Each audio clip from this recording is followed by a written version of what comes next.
Hi, I'm Veronica, and I'm one of the co-founders of Aquaponos. Aquaponos is an early-stage startup company that wants to use aquaponics to change the way that food is grown and to make agriculture more sustainable by upgrading it to the 21st century. The way that we grow food currently sucks and has remained relatively unchanged since the Dark Ages. It's simple. You take seeds, you plant them in soil, and you water them extensively until they grow. But this old method of growing food lacks the adaptability and efficiency we need to support a growing world. So we propose a better solution.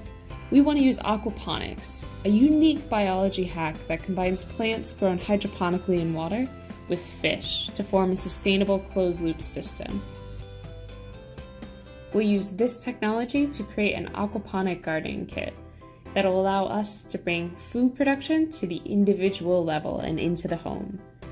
In doing so, we'll be able to tap into the $3.5 billion market for home food gardening, as well as the $500 million market for aquaponics.